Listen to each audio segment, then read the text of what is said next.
Good evening, everybody. Thank you very much indeed for coming here to this luxuriously appointed swimming pool, public bath sort of place, whatever it might once have been, to join us for the elaborately entitled Future of the Fixed Rig session. Does everybody in the room know what a fixed rig is? Does anyone not know what a fixed rig is? Off to a flyer. My name is Simon Dickson. I'm the creative director of Label One, which is a new, it's a sort of a stock patter that I reel out at these things. It's a new creative label within ITV Studios. And I'll be your host for the next, how long do you want this to go on for? 15 minutes. An hour. 75? Is that too long? It's in the programme as 90, but that'll be deathly, right? Yeah. It's bad to heckle a man coming in late with a stick, isn't it? Yeah. Two men coming in late with sticks. All right, so we're going to go for about 75 minutes. We have got some of the brightest lights and the biggest names in fixed rig television filmmaking. We've got Joe Hughes, the series producer of Trawlerman. Although it's not called Trawlerman, is it? It's called... Hang on a sec, use the microphone. It's called Rookies at Sea. Rookies at Sea. You heard it here first. We've got David Clues, who is the maestro of the genre, having done... Oh, hey.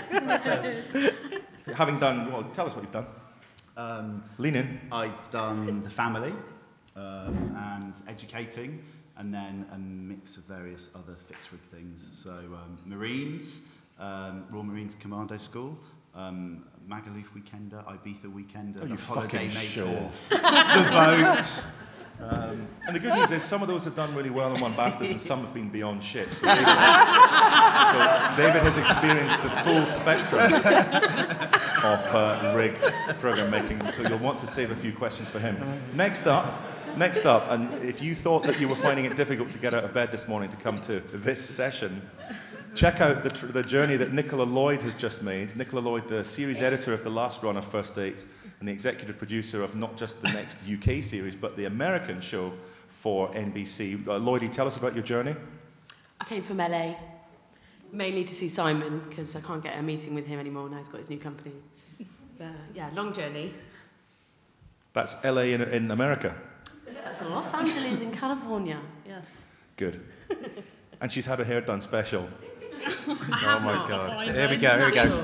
Shut him up. Next up, Amy Flanagan. How am I doing? I'm doing brilliantly. I'm on the edge here, aren't I? Yeah, you are. Already.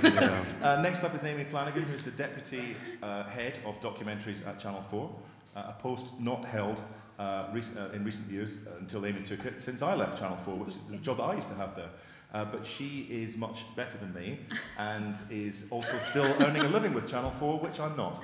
So, Amy, is there anything you'd like to say just before we mention who the guy on the end is? Just about enormously large shoes.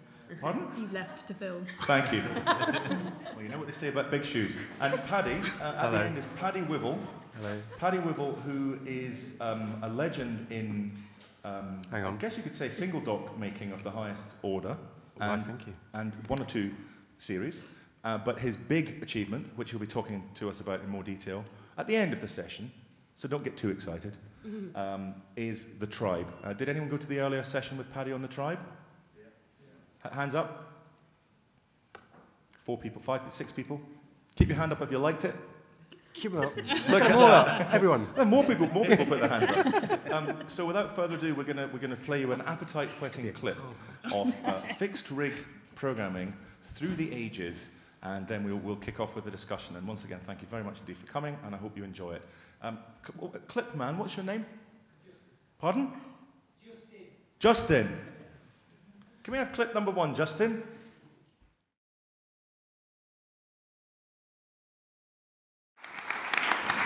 That is such a lame round. That's an unbelievably lame round of applause. Can we have a better round of applause for that, please? Thank you very much. That's better. That's better. Misbehave again and the session length will go up to 108 minutes. David, you've done a stack of those shows, from the second series of The Family through to Marine School, through to a couple that haven't even gone out yet, that you're currently in the middle of making, that we'll get a chance to talk about later on, I'm sure. You're probably better qualified than anyone to put your finger on what the future of the fixed rig is. you want to table some thoughts for us for the discussion that will help us understand what to look for as we go through the next hour together? How have you felt it evolve as you've been pioneering it since you first started doing it? Well, I guess first off, it started in a sort of small precinct in a way, didn't it? In terms of it was in a family home. It was using the technology from Big Brother, but taking it into a documentary space. And so I suppose sort of the original ideas in terms of thinking, okay, where are the traditional documentary spaces? The domestic space was definitely one of those. And then that evolved in terms of Amy's 24 Hours in A&E and One Born Every Minute, going into those sort of big institutions. And we sort of did the same with schools, obviously, with educating. And then I guess everyone started to get more creative since then in terms of, you know, where can you go with it, what can you do with it, and how can you use it?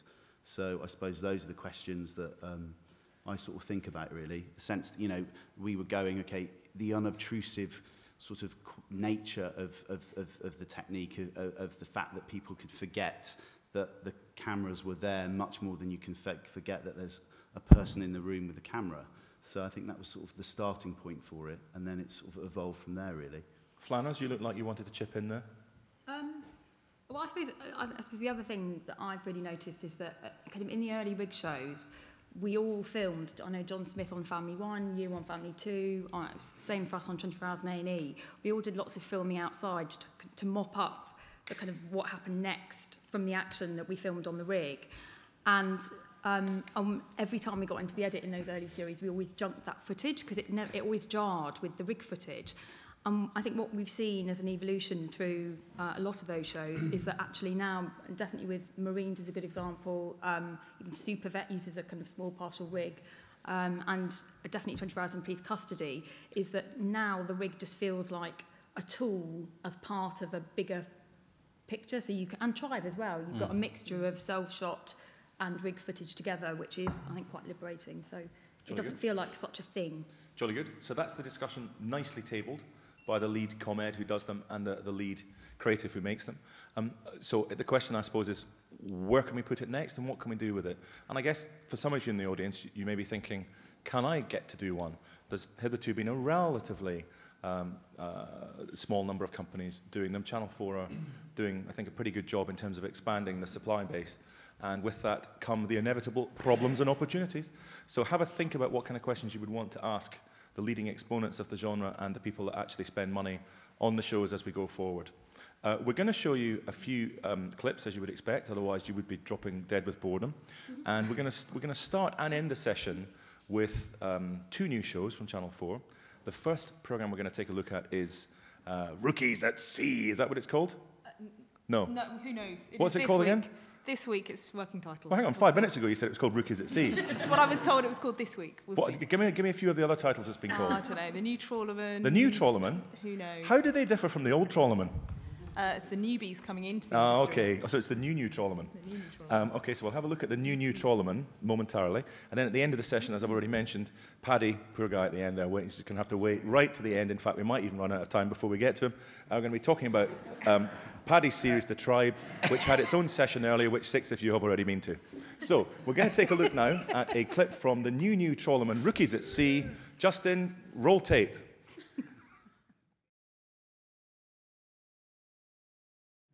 Brilliant. That looks really good. That footage, by the way, was the people wobbling around. That was filmed in the bar of the Mercure Hotel round about 1:45 this morning. Joe, tell us about the new Trawlerman, rookies@sea.com. It looks amazing. Was it as hard to make as it looked? It was bonkers to make, I think. Why would you... I don't know where the idea came from originally. I think Jim Ingledon, who's the series director, worked for a long time on lifeboats on the RNLI.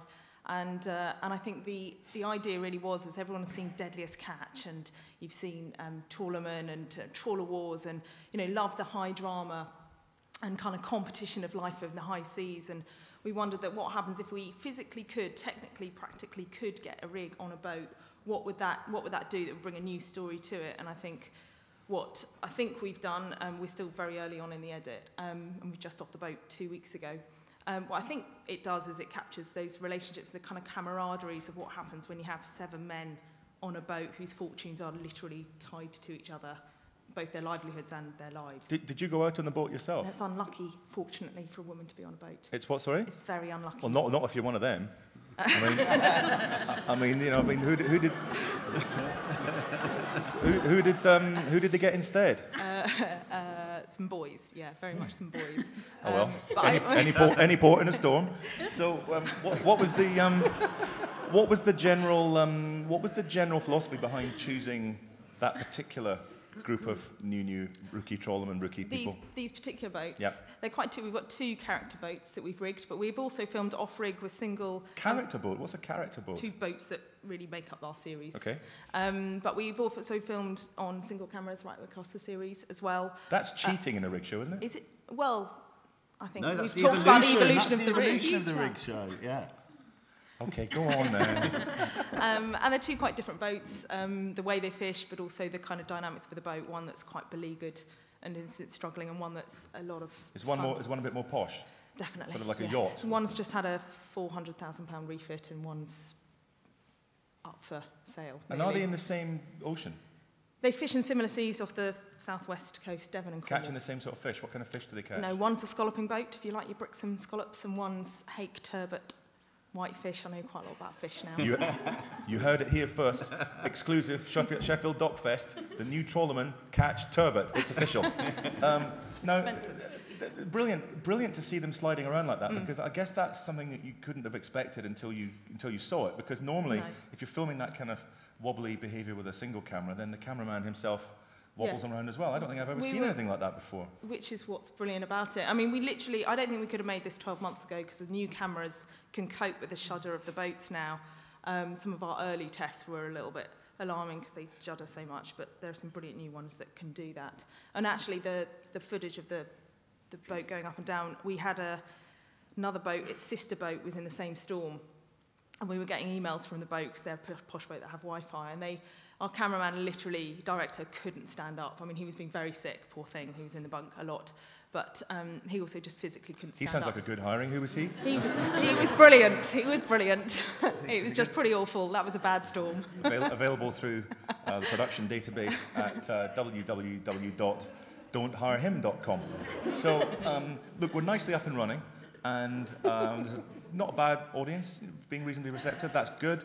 And we'll have a few questions as we go through, because otherwise we do that dreadful thing of waiting till the end, and then somebody asks a question, and it's usually one incredibly boring question, and nobody else gets a look in. So if the techie people, wake up techie people, wherever you look at that, they moved. If you sort of imagine that we might have questions as we go to make it slightly less boring for the audience, then that will be good. I've got a question. Go ahead. In terms of the scale of the rig, how do you make that work on a boat? Because obviously, a lot of the things we do, we have big teams, and I know that's exciting that you can do it in a different way. So how do you actually do that? What does the team look like? 2 people work very, very hard. We had 2 people. One boat works 24 hours, so they film for 24 hours. We had 2 teams. We had 4 people on the boat and 2 beds between them.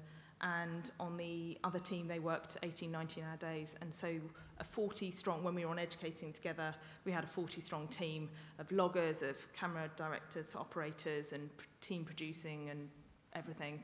And that went down to 2 people who were literally logging, hot-heading, changing batteries, producing, trying to sleep, and occasionally gutting fish. And does that mean the quality goes down? I hope not. No, I do think it requires some pretty superhuman people, though. I don't think everyone could do it. I couldn't. Well, the director didn't do a great job, did he? He was in the, No, that was the one. No, he was the one on the single camera. Oh, I see. Okay, right. Okay, so moving along. Look, we're up and running nicely, and there's an interesting new theme developing here, which is programs about men. Broadcasters will often say, "Oh, we want a male skewing program," and generally, it's felt easier to come up with stuff that women watch, on the whole, because if you do the kind of classic emotional storytelling thing, One Born or 24 Hours on A&E in the rig genre, or indeed if you do anything about crime, the audience tends to be a bit female. So, are we expecting a more male audience for this? I mean, is this program going to appeal to men or women or both? Please don't say both. Well, I hope. I mean, both. I hope both. I do think it's quite. I think when you talk to the fishing industry like just the people who live in these very fishing ports that you think would know all about it, and the fishermen's wives and the fish sellers don't know what's going out on those boats. And I do think it's quite interesting seeing men in a very manly environment and actually some of their softness and their camaraderies and their relationships and their niggles together. But Are there some bromances? Yeah, of course. Yeah. What goes on tour stays on tour style, or not that bad? Not in a gay way. I think I couldn't possibly comment. Not in our filming. Okay. I guess the rig doesn't catch everything. So. It catches quite a lot. Okay. There's quite a lot of stuff I don't know about, I think. All right. Well, it's unlucky for you to be on the boat, so we're going to move on. So the next clip that we're going to look at comes from the Royal Marine Commando School, made by 2-4, of which David is the creative director. And you might want to introduce the clip, David, because you know recruit Dillaway better than anyone in this room. But the first clip is going to be him struggling in what I would call the headmaster's office scenario, or the equivalent thereof from your show. Yeah, I mean, we made this a year or so ago, and basically it was looking at the training of the Marines. So it was, the course is 32 weeks, but we actually filmed for a 6-week window because we obviously couldn't afford to film for that amount of time. So we took 4 troops that were all going through the training course during that period. So we had recruits arriving and passing out and everything in between. So we spent a lot of time, probably 3 or 4 months down there before the rig went in, really understanding the course and finding those sort of dramatic moments in the course, so we could sort of really focus in on those. There were certain challenges, obviously, that the Marines do weekly, everything from the 9-mile hike to the rope gain to bottom field, all of these, various parts of the course, all the way through to getting the Green Beret. And, it was highly charged for these lads. It meant the world to them. They dreamed about being Marines for a very long time. And, it gave lots of sort of natural jeopardy and drama. So tell us about the slightly bizarrely named bottom field. Well, that's part of the assault course, basically. So, which I really wanted to do, but wasn't allowed to for insurance purposes. So, well, think what would have happened to the future of the fixed rig if you'd broken a kneecap or something. So, this is Dillaway. Just in this next clip is Dillaway having flunked bottom field? Yeah, no, it's a different part of the course, but probably just best to show the clip, really.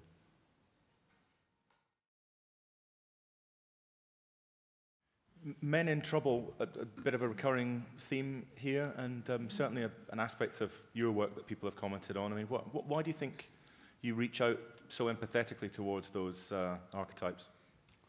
Well, I mean, they're fascinating, aren't they? I think, I know this isn't a session about the technique, but I guess, what that does really well, I think, is take us into a world that's been a familiar space. We've seen series about the Marines before, but to be able to capture it like that, show their vulnerability. If there'd been a cameraman in there, of course, with a director or a director filming it, they'd get amazing stuff, but there is something special about that is a different way of working. I love the fact that Green, the other recruit in there, is sort of circling around him and sort of touching him, but it's that sort of thing around masculinity and how do you deal with sort of showing weakness, especially in that world where any sign of weakness is sort of picked on and they're punished for being weak. And I think there was there was a lot of nervousness around going in there because of they feel so guarded, I guess, all of the time. So to be able to then sort of capture that because they did forget that the cameras were there, I think is what makes that so powerful. Amy, that's an important show for Channel 4, isn't it? Because it's taking you back into that military space, and you're now doing, again with David, the Royal Navy, and similar sort of thing, training the Fresh Navy. seamen. Oh, come on! So thank you very much for coming to the session this afternoon. It's been wonderful seeing you all. And So, oh my God. Do you know what? I thought I was beginning to take the session down a kind of dark and twisted pathway, but trust Clusey to drag the Dockfest into the mire. Amy, the important show, worth having? I mean, definitely worth having in the mix, isn't it? Yeah, and it just felt like a really new space, actually. And I think that's Hello? They're calling the tribe. But like Trawlermen, it just feels the rig takes you into a completely different place. And I just can reiterate what David was saying. Like, traditionally, the rigs are quite female, but and there have been quite a few series about the Marines, and they're always very boysy. And I think the team found it quite difficult because obviously the recruits going through that training are being broken down and trained to be kind of increasingly unemotional. And so as documentary contributors, that's exactly the opposite of what you're trying to do, which is get under their skin. And so to have the opportunity through some of the fixed rig cameras to capture slightly more emotional scenes and like you're saying, that kind of slightly awkward actuality of men trying to comfort each other when they're trying to be unemotional, I think was really fresh. Joe, does that have echoes for you in terms of what happened on the boat? Yeah, certainly. I mean, I think because we've got newbies going into this world, they're kind of us, I suppose, walking into that world. But I think the fishermen have been really, I think unlike maybe the Marines, our fishermen, I think, are surprisingly open and able to express their emotions. Maybe because when you're out at sea, and it's just you and... They're not frightened probably in the same way that to show their emotions, maybe. No, maybe not. No. Maybe not. So, off to a sombre start. Men in trouble. We're going to brighten things up a bit now with the opening sequence from the much-loved Channel 4 programme First Date, which is run by Nicola in the middle. Justin, if you want to just spin that in now, that would be fantastic. Thank you very much. Lloydie, you were in charge of that one, and I suppose I should declare a hand. I was very fortunate to be involved in it as well, and watched you running it and rebuilding it and recreating it and transforming it. Tell us a bit about it. So, Series 3, I guess just in relation to what we're talking about, in terms of the rig where we're filming significant human events, what we've done with First Dates is taken a significant human event and put it in an artificial environment. So rather than gaining access and rigging something that's already pre-existing, we've created that artificial environment, but what we've put in there is real stories. And the beauty of that, I guess, is that we as producers have quite a lot of control over that situation. So we control the matches, so therefore we can control the story that we're going to tell. We can choose people to go with another person that we think that maybe they'll like and hopefully have chemistry with. But ultimately, you'll get a story out of it, that a backstory, a real human story. So we get a lot of control out of that. We can basically plot the series before we start shooting. And obviously we shoot over a much shorter period of time than all these other rigs. So that series, we filmed 12 episodes, 3 of which have been held back for the new series, over 6 days. So, yeah, I know. Amazing. I know. Unbelievable. Wow. Nicola Lloyd So, offering round of applause. value for money. Extreme value for money for Nicola Lloyd.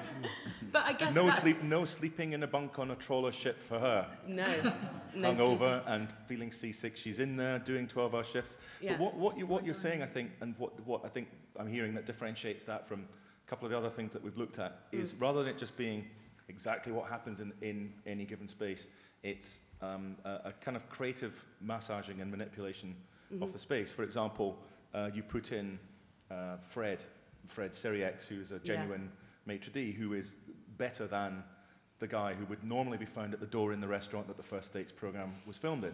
You've put in a barman, you've put in waitresses in order to produce real feeling conversations with the guests and carry messages in and out of that space in order to help you to produce it. Yeah. Do you think that you can legitimately claim that that is part of moving the fixed rig forward?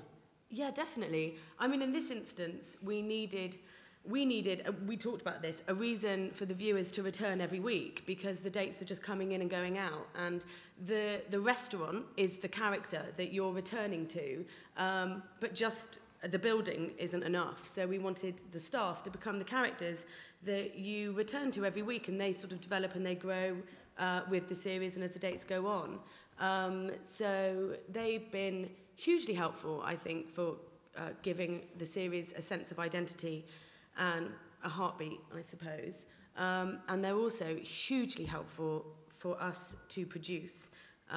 We can produce the dates and have much more control over what happens on the dates through the staff. So, for example, Merlin, the barman, we can get a message directly through to Merlin before anyone comes in for their date to prompt them on what he can talk to them about. So that's another intro rather than sort of introducing them through a master interview. You can introduce them through a topic that Merlin's producing at the bar, or Fred, who is quite handsome and a professional, is really helpful because, you know, he will, if one character's gone to the toilet, you can send Fred over to talk to the other side of the date to for us to find out even what they're thinking or to sort of, you know, guide them or reassure them. And then, of course, we interview them. So I think what we found through interviewing the staff during the edit, so our edits last a week on first dates, and we cut 2 1-hours a week. So it's quite busy.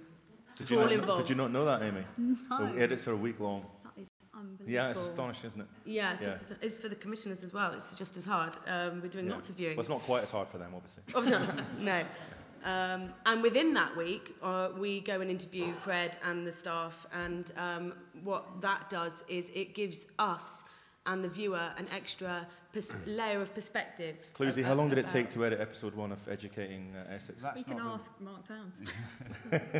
That's not the, I think, probably privileged information. The longest episode is about 25 weeks. Yeah. That's longer than the gestation period of an Indian elephant. I know. It's a very painful birth. We filmed our whole series. We edited the whole series in 7 weeks. Listen, really interesting to compare and contrast. Yeah. It's not, you know what? Interesting, though. An arm They wrestle. call it the American way, don't Listen, they? it's not, no need to get into a gypsy bitch fight, all right? It's not a competition. I mean, ultimately, there's different ways of doing things. And there's different ways of doing it. Flanagan, over to you. How many of the dates stay together or have a thing afterwards? Well, there's a statistic actually about that. Over 50% of our characters agreed to go on a second date. Really? That's a good hit rate. It's good, isn't it? I mean, I say agreed. I mean, whether they did or not. I think a lot of them do. Actually, interestingly, once the episodes have gone out and the characters have watched their date, they then get in touch with the other person, and once we've cut it into a lovely story and, you know, wove their backstory into it, they're like, oh, actually, I want to see that person again, and then they do go on a second date. But we did get this series. We did get a lot more matches, didn't we, Dicko? Yeah. Dicko? Lasting relationships, as many of those? I think there's Sarah, the deaf woman, and the estate agent. They're together officially, boyfriend and girlfriend. And I think the dancers from episode 1, I don't know if anyone saw, they had mega chemistry.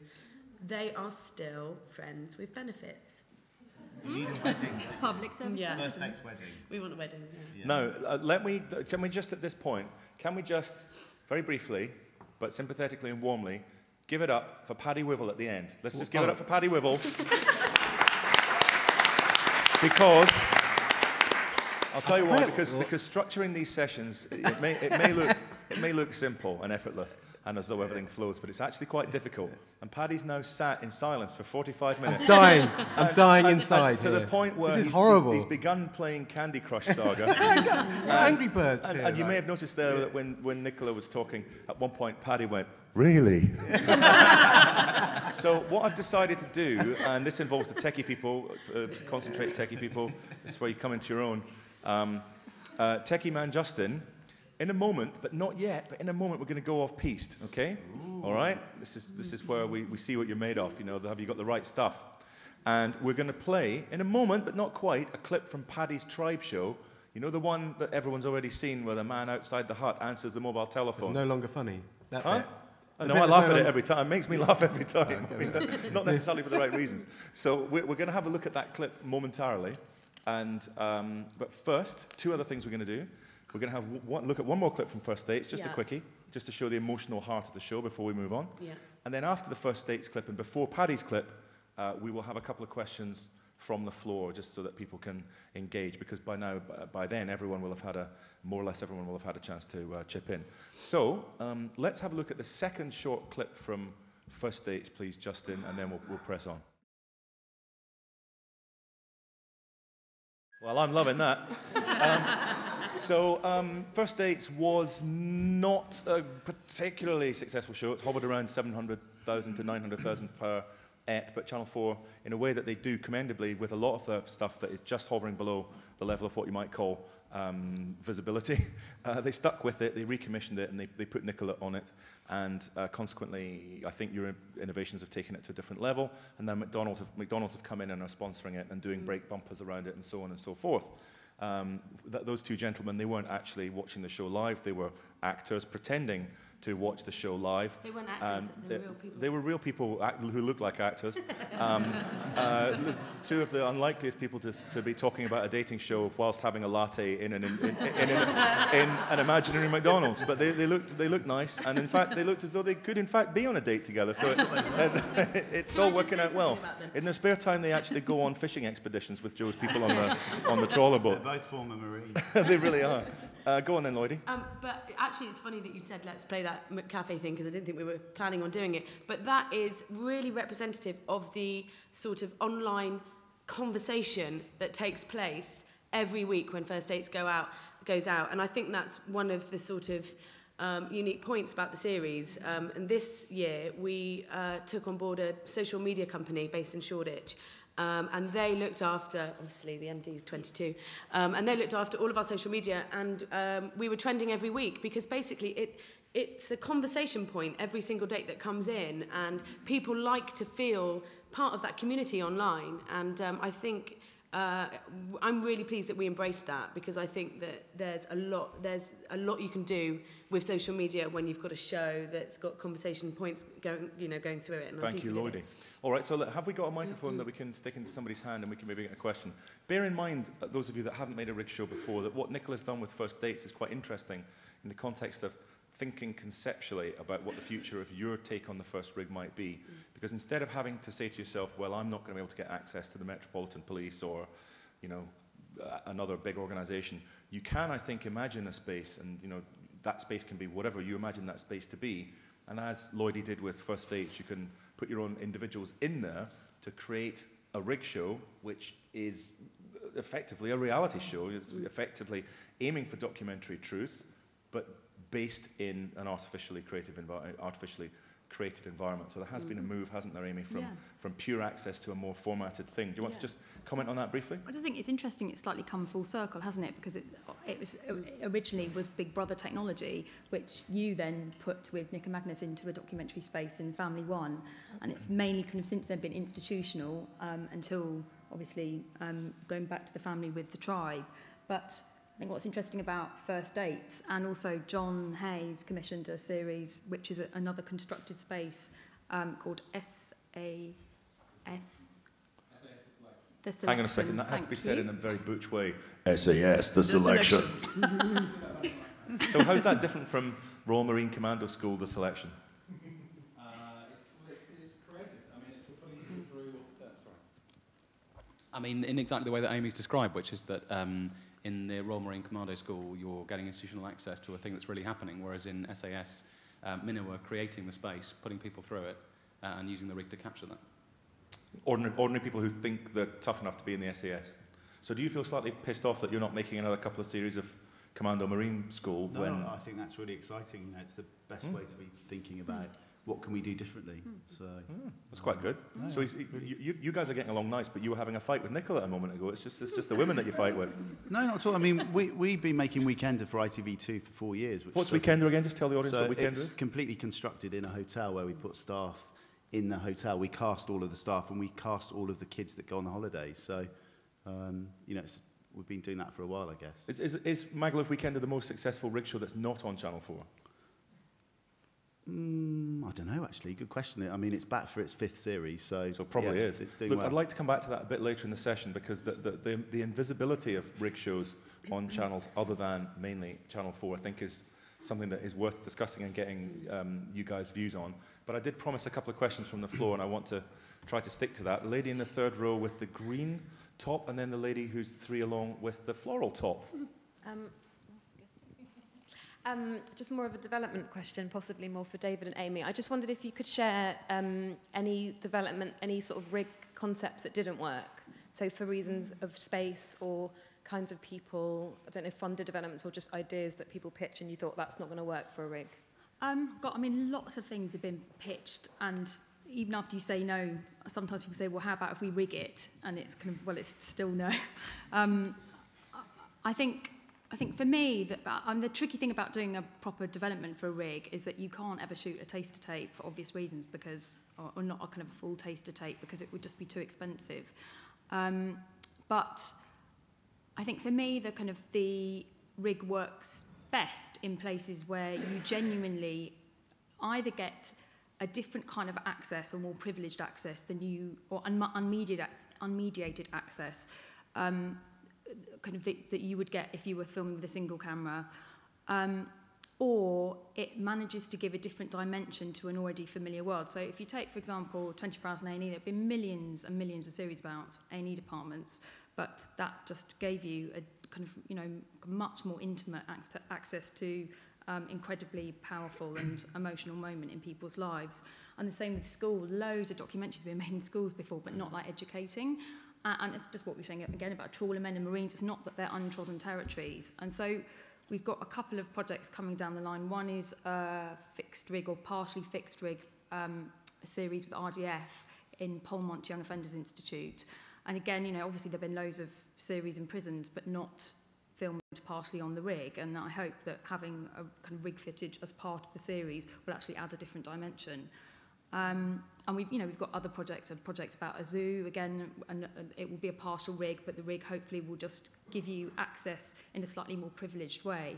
But I don't think that just sticking a rig in places necessarily makes it kind of a more interesting proposition. And I think for me, when I'm talking about ideas with indies, and actually also when I was in production, the reason the rig was really refreshing and felt special in the first place, actually, Simon, you could probably talk about this because you commissioned the very first one, but was because it did give you access into a world, whether it was a family or, a maternity ward, in a way you hadn't seen before. And so I'd much rather talk about kind of access to kind of what might be interesting access and then talk about how you do it rather than think about rig first, if that makes sense.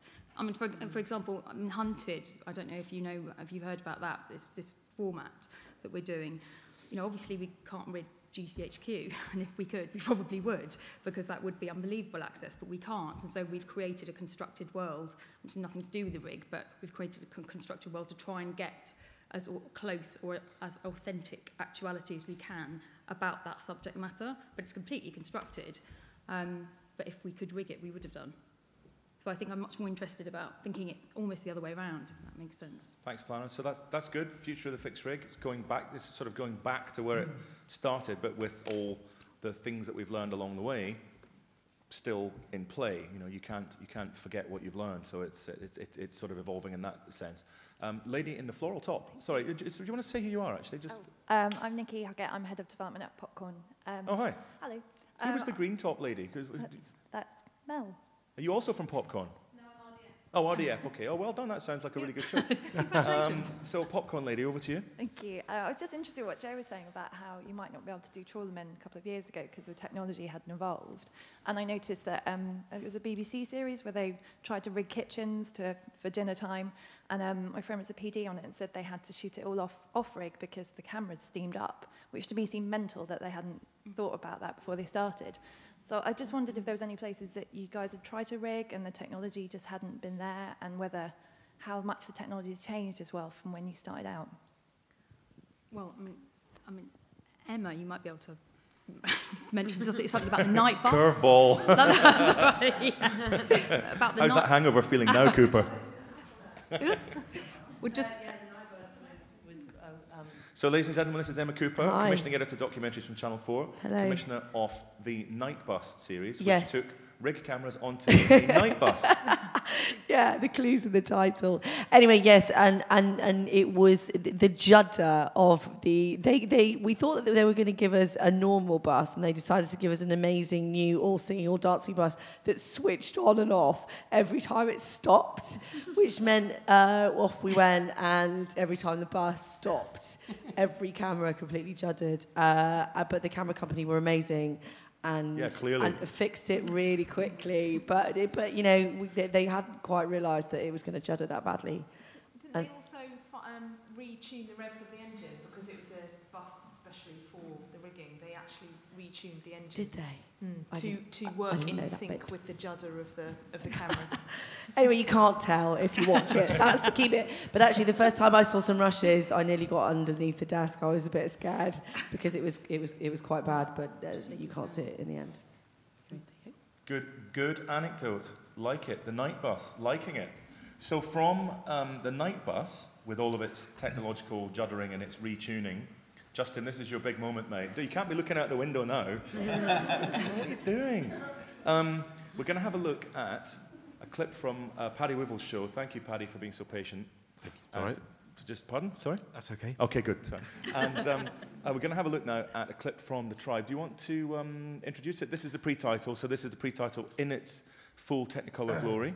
Yeah, this is the pre-title. So this is going out on Thursday night, first of 4 episodes about a family living in the South Omo Valley, and we rigged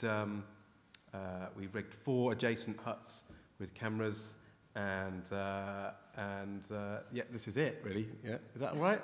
I'm loving it. I'm loving it. I'm loving it. Yeah. Hit it, Justin. Paddy, in all the years that they've lived in the South Omo Valley, the Aukimukos have never been outside Ethiopia until now. Please give us that. No, I'm only kidding. Obviously they're not. What the fuck would they come to Sheffield for? Okay, look, whose idea was that? The Aukimukos? Renegade. There was No, you've got to John say Rowland. John you've Rowland. got to say it John more Boots way. Alexis Price. You've got to say Renegade. Renegade. Good. Yeah.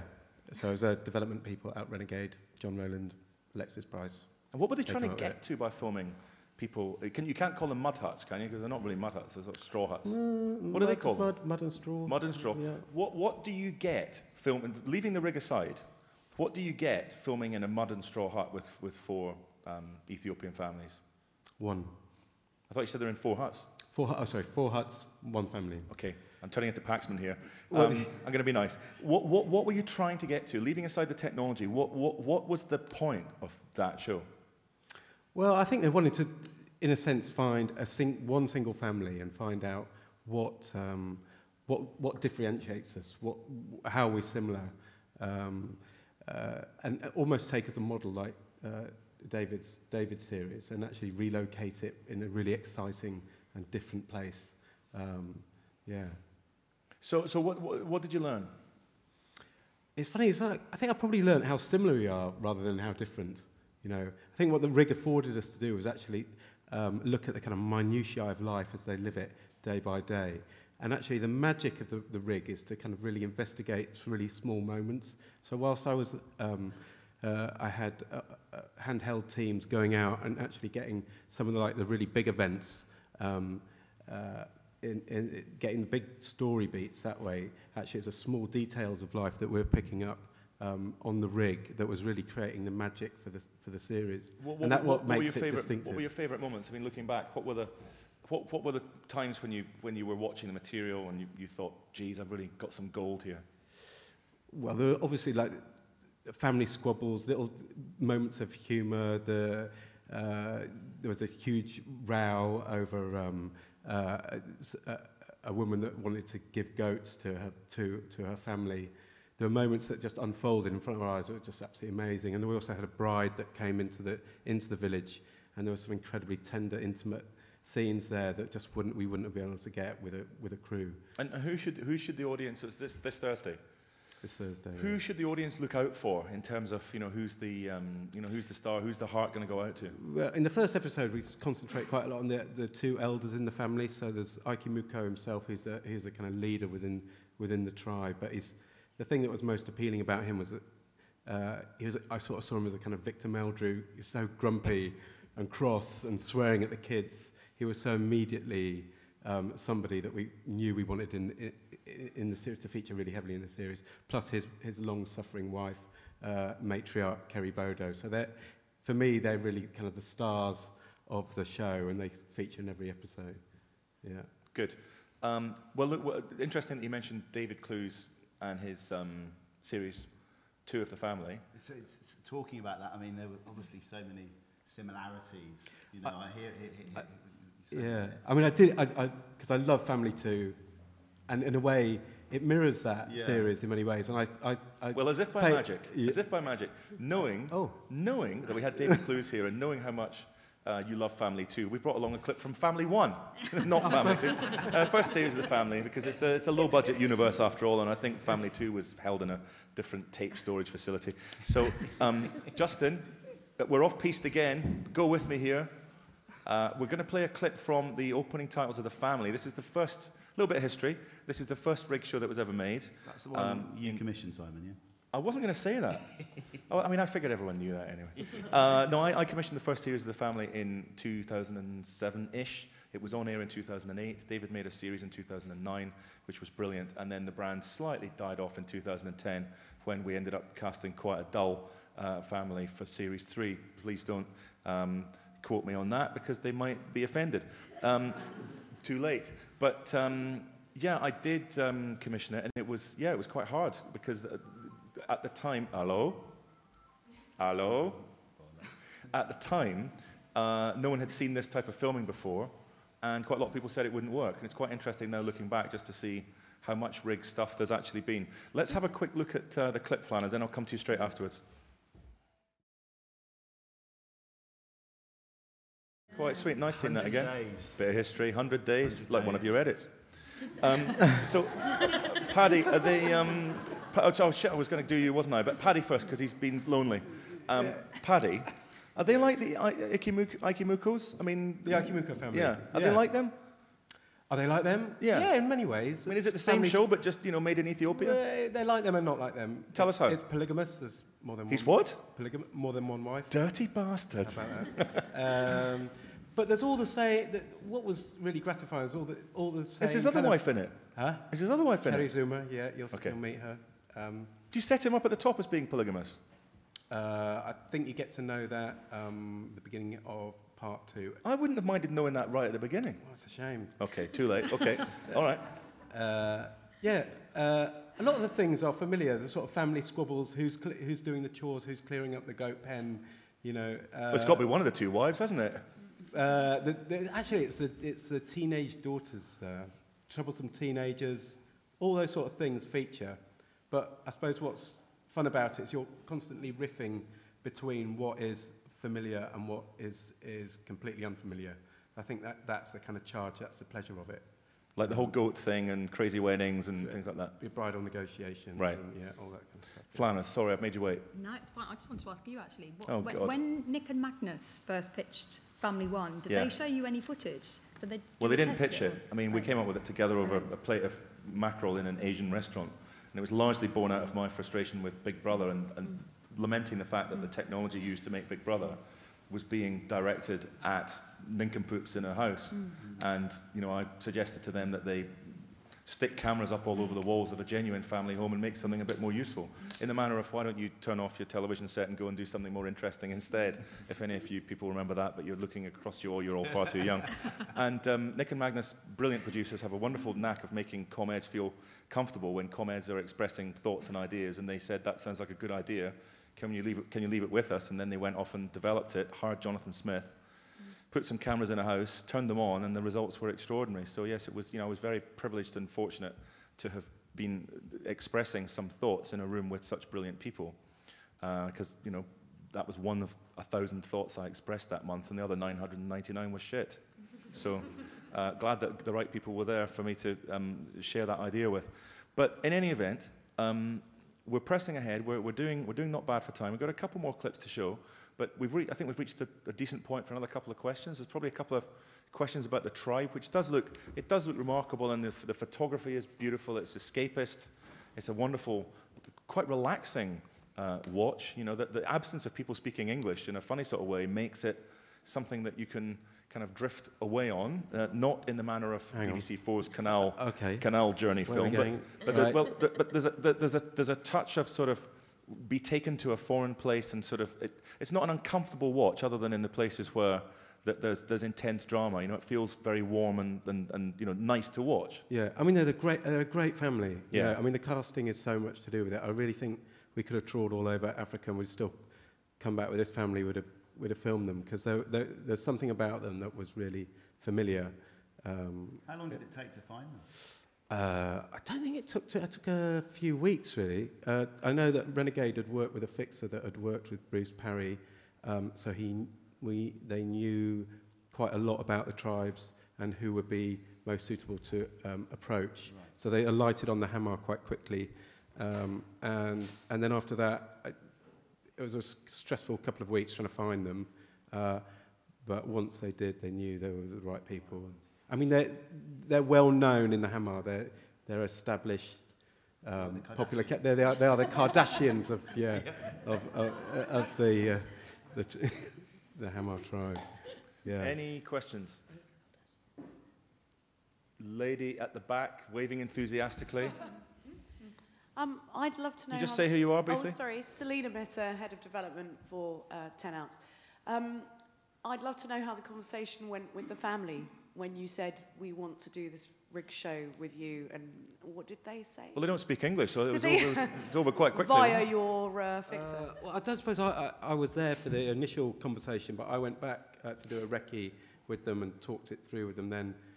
They're very curious, like, confident family. They were really happy and confident about they wanted the world to know about their tribe. They're really proud people, and they're sort of full of fun and mischief, and they sort of take it in their stride, really. I mean, they're not unused to cameras. I mean, in some ways it feels remoter than it is. There's a town an hour away where tourists come with cameras, so it's not something they're completely unfamiliar with. I thought they'd find it more difficult to comprehend, but actually they really got what was going on. Yeah. How many people were in the production team? We took over 20 from here, and then there was another 30 there, so it's 50 of us, yeah, which was, big scale. Because normally I just do single camera docs, so it's me and an AP having a sandwich at Leicester Forest East, and then suddenly it was like having production meetings with 50 people. The scale of it's like quite extraordinary, yeah. Any more questions? A couple more clips. Gentleman in the middle. Hi, I'm Graham. I'm a PD. I'm just wondering, Paddy, as a kind of traditional documentary maker, moving over to the rig, what were the sort of joys and the frustrations of working in the new way? I suppose the joys are like working with a big team of really hard-working people, and that sort of collective way in which you work gives it such enormous energy and sense of purpose. It's thrilling, you know. I suppose that was some of the frustrations are like when it gets boring on the rig. Normally in single camera you go back to the office and pretend you're having a meeting or something, just to deal with the fear of nothing interesting ever happening again. But you can stop filming and but there it just goes on and on and on, doesn't it? So so you go days without nothing particularly interesting happening, so you just have to. But then when it does that, the magic in that moment, like it's like electricity, isn't it? You're in a gallery and there's a load of people, and I mean it's. And then a scene begets another scene and another scene, and it just rolls on, and you can cover it in this incredibly detailed way. Yeah. Dramatic. Yeah. But it's also, I think, you know, because the teams are so big and it's so expensive, you know, you might have 3-4 days, no matter what the subject is, when nothing's happening at all, and you might as well just set fire to a large pile of money because you're, you know, there's nothing you can do about it. And actually, unlike, you can produce a bit, can't you? But You're not, it's yeah, not, you can not a bit, in but the, not very happily. not in the normal way. That's why with first dates, I mean, I think that's hugely exciting that you can take control of that. And you can, you know, make lots of really brilliant episodes. As you say, that sense of you're still getting at the nub of what makes us tick and something, you know, the power in that, but you just funnel it in a really efficient way. Amy, why do you think the BBC are so late to this party, this rig party? I mean, it's a future of the fixed rig panel. Everyone here has made things for Channel 4, is making things for Channel 4. And you see from the trades that the Beeb have got a couple of 3-4-part rig shows being announced, one about cancer, one about divorce. But one gets the sense that in a very real way, for a very long time, they just weren't interested on BBC One or BBC Two of commissioning fixed rig documentary singles or series, and you know, I'm interested in your take on that, of your fellow panelists on that. I mean, honestly, I don't know. You probably have to ask someone from the BBC. I think partly it could be to do with volume, because most rig shows tend to be large volume. So definitely kind of think, well, I mean, usually from 8 upwards to kind of 20, 30 in some cases. And I suppose traditionally they tend to do different, kind of more single camera-y, slightly more traditional. I think there was a moment where Channel 4 did it brilliantly, and they were terrified of that. And I think since the fixed rig has become something quite different, that actually, you know, with all the various versions of it that we've talked about today, that makes it more accessible. Just cameras at the end of the day. It isn't a Channel 4 genre. Yeah. But behind the cameras, what's interesting, looking across this line, and this is a really important point, every single one of you, I look down this line, I'm very privileged to be sat at the end of it. You're all exceptionally talented people, and with the exception of you, Amy, everyone here is a producer or a director. No, that's a non sequitur. With the exception of you, who's a broadcaster, everyone here is talent, okay? Now, if you're giving big fixed rig shows to talent, and David, for the last few years, you've more or less made a career out of doing rig shows, and we've got Paddy here, who of course has worked for the BBC and Channel 4, we've got Nicola, we've got Joe.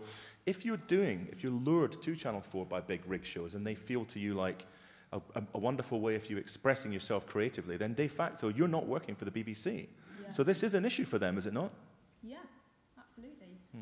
But I think there's also some kind of very weird, and you see it on awards panels all the time. I think there's also a kind of weird misconception that you're not actually a director if you're directing a rig show. And I think lots of people who haven't done rig shows think you sit back and you let the CCTV roll. Just hoover it up. And there actually isn't any craft in it. Of course, there's a huge amount of craft in it. It's just different.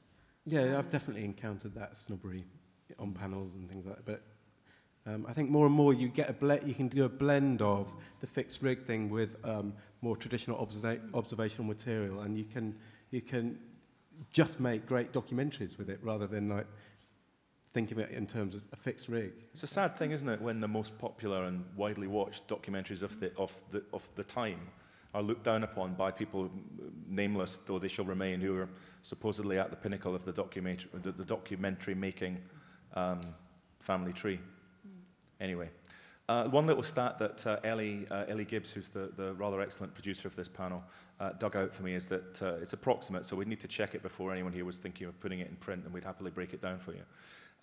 Since the first series of The Family, Channel 4, this is excluding rig shows on other channels, so Magaluf, etc., Channel 4 alone has commissioned approximately 450 hours of rig documentaries with a total estimated spend of around £93 million, and that's just since 2008 alone. So it's worth bearing in mind that when people tell you something will never work, you just tell them, watch this space.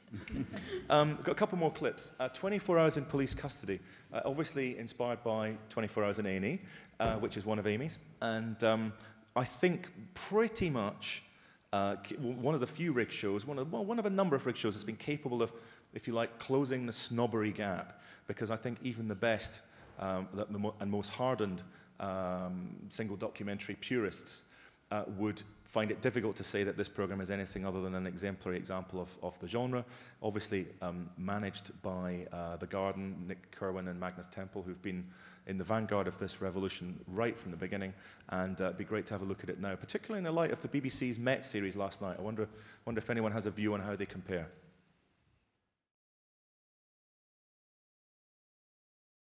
Very good.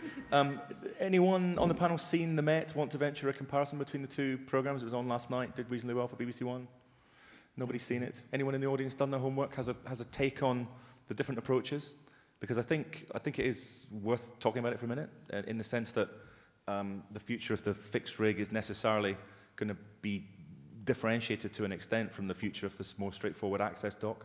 You know, I think you've got a sort of central idea there that is stuck to very resolutely, whereas the Met feels like a bit more of a sort of an ensemble piece of different things thrown together. Anyone have anything to add on that, or am I just literally soliloquizing up here? Nobody could give a monkey's about the... Hang on, not you again. Well, in the absence of anyone else. Go for it.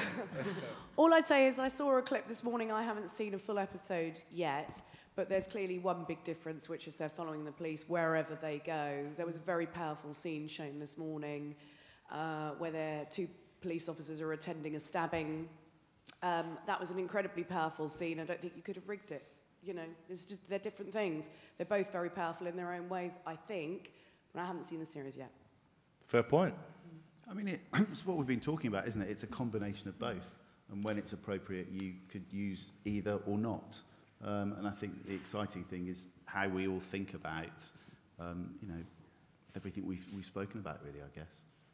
And actually, we can now use both. So, I mean, in that kind of pre-title scene, you saw the arrest of Baig, who's the main suspect for a murder, and then you get a little sense just in the pre-titles themselves that there's a real mix now, probably 50-50 of rig footage and non-rig footage, which just really opens up the possibilities, I think. So you get a really intimate access, particularly in the interview room, which is extraordinary. But then you can also go out and film. I think you can do it in a cheaper way as well, which means that it probably makes it easier. And then the question is, what works better? You know, you're right, probably couldn't have filmed that with a rig, but... horses for courses, I guess, isn't it? The Super Vet, for instance, uses a much smaller rig, doesn't it, and is more affordable. So well, I'm glad you mentioned the Super Vet, because it's our last clip of the evening. But just before I didn't mean to do that, it's not one of mine. Planned to precision by Ellie Gibbs. Thank you, Ellie. We've got one more clip, and it does illustrate the future of the fixed rig in as much as it's indicative of how the rig has moved into a different time slot, 8 o'clock. And therefore, it's colonising territories where I guess a more straightforward features approach was once felt unassailable. And the rig is now into those spaces and doing really well.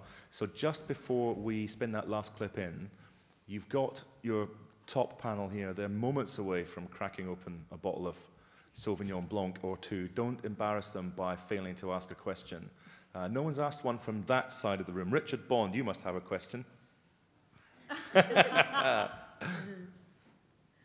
Or the man behind you with his hand up, that's fine. That'll get you back for whatever it was you did all those years ago. Man with microphone, what's your name and where are you from? I'm Rob Butterfield from Ricochet. I was wondering, how do you do consent on a show like the one we just watched, or a show where you're in a big institution where lots of people that wander in and out? Is it all done in advance? I mean, you can't do that on 24 hours in pre-cast to do it, obviously.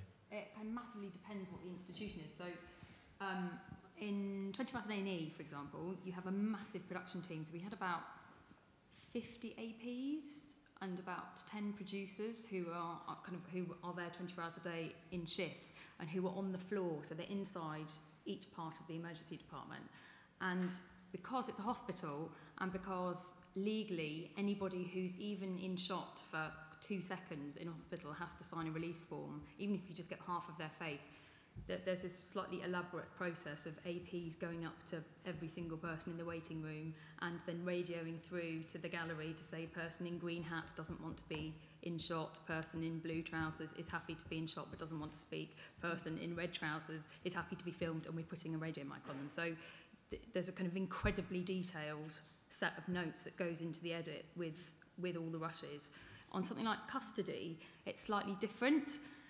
Partly because there are fewer people coming through the door, so it's a bit more controllable. And it's important, again, there's a team on the floor, so you have to keep track of who's who and also what they're being charged with, so that later, if you do want to use it, you can follow up and find out whether you're in contempt or whether they've been convicted or acquitted of what they've been accused of.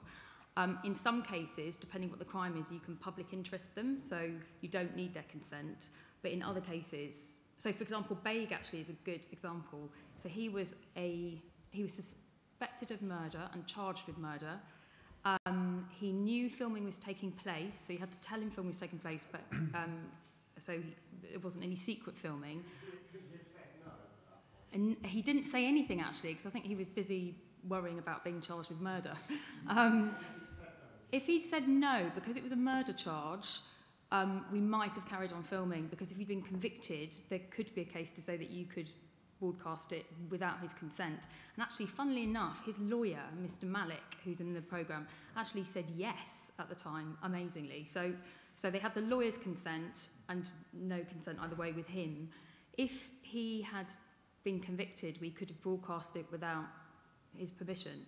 But as it was, to everybody's absolute shock and horror, he didn't go down. And so we'd already cut the film. Ben Brown and Elisa Pomeroy had cut the film quite soon before broadcast. And so they then had to go back and ask him for his consent, and completely brilliantly, it turned out that his lawyer was standing to be a local MP and quite like being filmed in the limelight. And so he consented and then and convinced Mr. Baig to consent, and he did, and they did a little bit of pick-up filming at the end, and it went out like that. So, long answer to your question, but... Time for a couple more before the final clip. Lady in the front row with her hand up. Second from front row. Hello, Chloe Bingham, Apprentice at Channel 4. I was just wondering, like, if you watch all the footage, like say you filmed over 6 weeks, and you feel that it's really not usable and like it's not interesting to the viewer, like what do you do? Like, do you go back and film, or is there any techniques you can use to make it more like appealing to the viewer? David, have you ever been filming anywhere for 6 weeks and then realised that you'd made a catastrophic... Shit. I mean, you've certainly been editing for 6 weeks before realising you needed another 25. But... God, I hope... No, not quite. As Amy said, you definitely get days where the material just isn't as good. But the teams are really good at what they're doing, so... you know, some episodes tend to be stronger than others a bit, I guess, and some stories are more dramatic. But I think the detail that the rig gives you, that means that actually sometimes you don't need the most powerful actuality to make something that's really good. And I think what we did on Family 2 actually was the first time we put interview into the rig. I mean, there'd only been Family 1 after that, but that level of insight that you got once you sort of could get inside someone's head meant that something that, when you film it, is quite small and not necessarily that meaningful, can turn into something that is much more massive powerful. credit to Clusy for putting interview into Family 2, because Family 1 felt like a very experimental series. It was very out there, and there was no interview, and consequently, looking back on it, although the pre-title's good, that's the only com there was in the whole series. So in truth, one didn't really know the characters, one didn't really know the mum and the dad or the kids very well at all. And we were trying to be a bit avant-garde, actually, and a bit kind of screw you to the people that said that it wouldn't work. We were trying to make it work in as pure a way as possible. But David is a brilliant interviewer, and he knew that by interviewing people, it would settle them down and bed them down in the experience of being filmed. And what interestingly, to your point about things not working out, at times I felt like the family in the first series of The Family were a bit like rats in a cage. They couldn't quite express themselves because nobody was interviewing them. And in fact, at Christmas time, during the first month of filming, the father, Simon Hughes, went round the house ripping all the cameras out. And once I'd got to the point as a commissioner of when I'd seen David's second series of The Family, which felt much more relaxed, it occurred to me that Simon Hughes might not have reacted that way to the technology in close proximity to his living quarters had we been talking to him throughout the experience. So like Clusy, I get frustrated when people say it's just a question of putting in the CCTV and flicking the switch. Nothing could be further from the truth. And it's far less self-indulgent than the most extreme type of self-indulgent long-form feature doc, play it in a cinema type stuff, which ultimately can feel very much like it's all about the director. Most rig shows feel like they're about the I contributors. was just to say the other thing, sorry, just quickly, the other thing I think is you have to have confidence in that you don't always know what you're going to need, you know, to make the film. So something that does feel sort of meaningless actually has much more power once you get to the edit as well, and you can go, it has a different meaning. So you can't switch off even if it is boring. You've got to be able to concentrate and sort of look for all of those details. Joe, Nicola, Paddy, any of you guys concur with that? Yeah, I mean, I always make sure, on the recce I was going out, making sure that I had a skeleton structure for each episode, so I had a sense of the events that I was going to film and how they're going to fit into each episode. So that way, that sort of ensures you, for when you're on the shoot, that you know you've got some sort of roadmap of where the thing is going. And then when surprises happen, it's just wonderful. It's a massive bonus, And then you can follow those surprises, and to their natural end. Lloydie? Well, with first dates, interestingly, you can do a lot in the edit, which you can do with most programs. But when you're on the rig, if you think a date isn't going well and you've done as much as you can to produce it in the way that we do, when it gets to the edit, because you've got that, wonderful, sort of deeply moving backstory, which we get, experienced sort of docu PDs to do those interviews, and we do them over 2 months. And they're quite long. We've got, there's so much story to go through that when you start weaving that into the date, it just takes on a new form, and it never ceases to amaze you. And funnily enough, I am doing this at the moment in LA.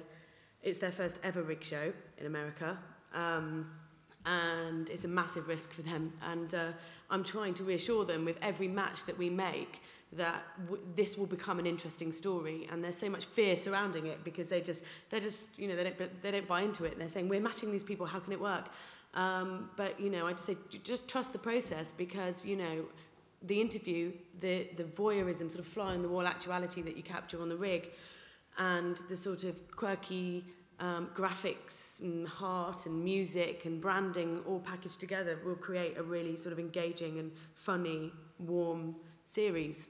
Fingers crossed, in America. Ashok Prasad. You've stolen the microphone from us. Sorry, I've beat you to it. We're going to have to wrap up in a minute. Ashok, are you okay about that lady taking the microphone off you? Don't take any shit off her. Look, very quickly. Do both of your questions at once, real quick, okay. And we'll try and one. wrap them up. I mean, I've not made a rig show, and I'm just really curious to know what the budgets are like. I've just done a bit of maths. Right. My maths isn't good budget. How much of the budget's over to Ashok? Sorry to shut you up. My issue is I've just done a documentary. So it's a question? Institutional in the police, which is going out on ITV next month. Okay, good plug. Are all Channel 4 things now going to be in institutional terms, always done by rigs? Right, two good questions. Thanks, guys. Who's going to do the money one? Flanners, do the money one. Yeah, so, I mean, it depends, but on average about between sort of 200 and 230 grand an ep. Or double that if you're Nick and Magnus, yeah? But I think they will get cheaper. But yeah, I think they probably will get cheaper, and also they obviously get cheaper the longer the run. So if you're doing, that's why you never really do 6. Apart from obviously the tribe is unusual. And what about the what was that again, Ashok? Are all institutional access pieces going to be rigs? No. No. No. So actually, just in the last couple of weeks, just commissioned 3 access-based obdocs. Old which school. Are completely the opposite. Will probably won't deliver for another 2 years. Joe, any closing thoughts from you? You've been, like Paddy at the beginning of the session, you've been incredibly patient as we've whittled on for the last half hour or so. Despite not being on the trawler boat, you've played a really significant role in the development of this genre. You also did the model agency for Channel 4. And educating with David. Where do you, not where necessarily where do you see it going, where do you hope it goes over the next couple of years? I mean, I just hope it keeps evolving, which I think it has, and I think audiences don't really mind if something's rigged or not rigged. I don't think people care. I think they just care that you're getting to know people and really understanding them, and whether you're doing that through fixed rig or a combination of both, or as a single camera with a director as a documentary that we've always known it. I think it's as simple as that. It's using the right tool for the best point, best precinct. Brilliant. Final clip. The rig moves into 8 o'clock, which of course it was in with things like The Hotel on Sunday nights, but 8 o'clock, mainstream, middle of the week, colonising the features territory. take that thought away with you. Let's have a look at the final clip of the session from the Super Vet.